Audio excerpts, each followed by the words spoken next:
బంగారు చీర ఉండేది పట్టు చీరలో. పట్టు చీరలో ఇప్పటికి నా దగ్గర ఉన్నాయి కదా. ఎన్ని ఉన్నాయి? ఒక 500 ఉంటాయి. అవునా?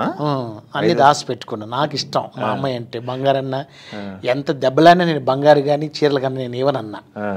ఒకరోజు వైజాగ్ నుంచి ఒక అతను వచ్చాడు, చీరల వ్యాపారం చేసేవాడు, పట్టు చీరల వ్యాపారం. పాత కొంటాడు. పాటకు ₹1,00,000 ఇస్తాను సార్, ఆ చీర ఇస్తావా అన్నాడు. ఏంటి అని అడిగా.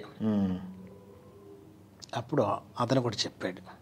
ఓహో, అతను చెప్పాడా బంగారం ఉందని?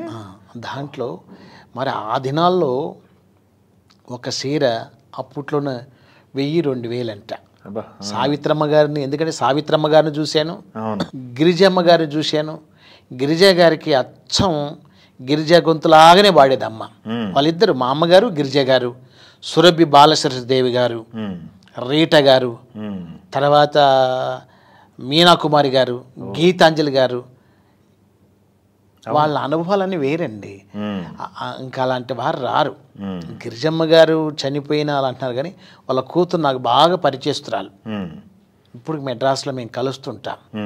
వాళ్ళ వైభాలు రావు. సురభి బాలసరస్వతికి ఎన్ని పాటలు పాడింది అమ్మ, లెక్కలేని పాటలు పాడింది.